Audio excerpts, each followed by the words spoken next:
You clicked on this video because you love Mid-Air Thief and you want to learn how to make music like him. Let's get right into it. Point number 1, slash chords. With the help of my friend Kid Sun, we found that Mid-Air Thief actually uses a lot of slash chords in his music. This is actually a very common practice for acoustic guitar players, which he uses a lot in his music. It's a technique to not lose a lot of body when it comes to playing open chords in acoustic guitars. What do you mean by body, bro? Let me explain. Here is a G open chord being played.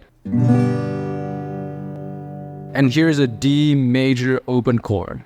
Do you hear the difference? Hear how much of the low end is lost when we go from the G to the D major open chord. The G chord uses all 6 strings on your guitar, whilst the D chord actually only uses the bottom 4 strings, which the bass comes from the top E string, right? This normally will call for a slash chord so that the body of the sound doesn't get lost and can be matched with the previous G open chord. Here's what the D major chord sounds like now after becoming a D slash F sharp chord.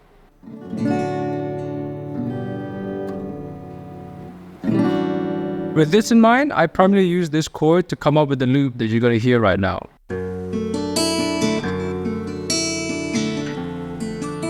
Experiment with writing chord progressions using slash chords. Here are a few that you can use. The next thing I want to talk about are techniques that Kinston and I think he uses in his music and something that you could learn from. The first thing actually we've noticed that he likes using is call and response. This is not a particular Ableton DAW technique. It's more like just a musical technique, really, like a songwriting technique. To those who don't know what a call and response is, think of it like this. When you ask a question, do you expect an answer? Yes, of course you do. The tension you feel in that moment of silence before you get an answer is what we want to bring into our music. Let's start with a few examples of Mid-Air Thief using this in his music. We have these chains as the first example, and the call and response happens when he plays the same chord like an octave higher. Here's the one it is. The next example we could find is Y, and the bass line is actually kind of a call and response. Here's how it sounds like. And in the last example that I want to show you, when he's making music as Shadow Community, there's a call and response with silence, and when the snare and the synth chords hit.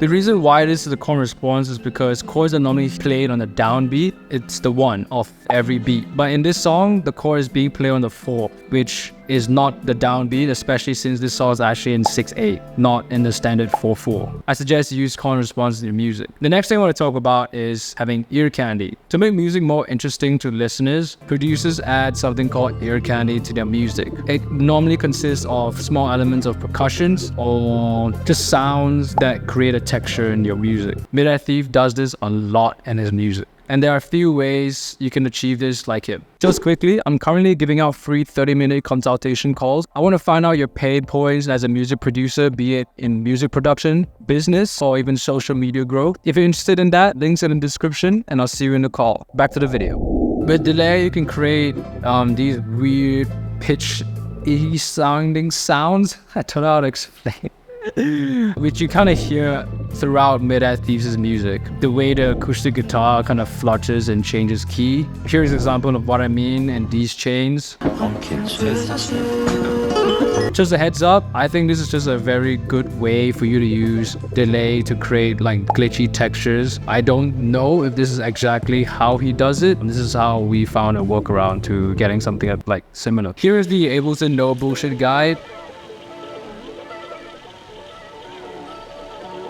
There are many other ways you can create ear candy that will take me a full video. If you're interested in that, let me know down in the description and I'll make that. The next thing I want to talk about, which is extremely important in Mid-Air Thief's music, is actually purposeful noise. Here's him in an interview stating that he would purposely have noise in his track. This perfectly segments into my final point, analog gear. In both crumbling and gong jung do duk, or like public morality, I guess that's the other way you can call it. He mentions using a lot of analog gear. Let's quickly go through them. For crumbling, he uses a Tascam M06 mixer, an Akai X150D reel deck, a Porter Studio 4-track cassette, a micro cassette recorder, and this weird Dr. Wicom by Lucky Gold Star, which he apparently uses as an EQ, and DIY RE equipment. And on Gojung Da Doduk, he uses a TC vibrato pedal, also the previously mentioned gears that I mentioned. There's a huge debate online of people saying analog gear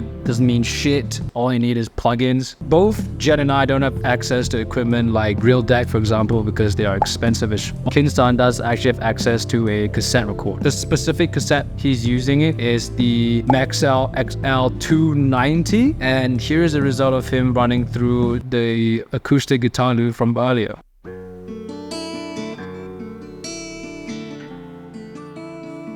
Of course, I'm not going to just leave you hanging if you can't afford analog gear. I can't afford it as well. Here's a specific Ableton one that I found that I will be showing you what I did to it. With this, all I did was really just put a lot of LFOs on the parameters that tape already has. Shout out Elephant, by the way. This is a product that he made. This is the result I ended up with.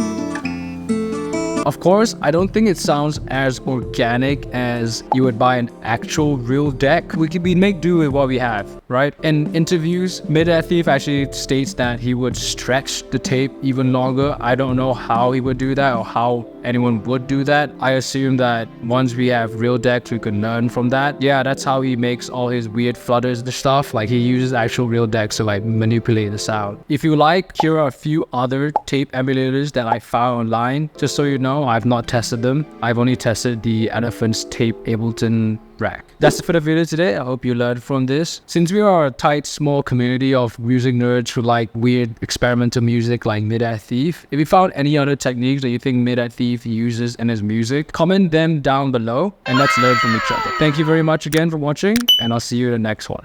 Peace.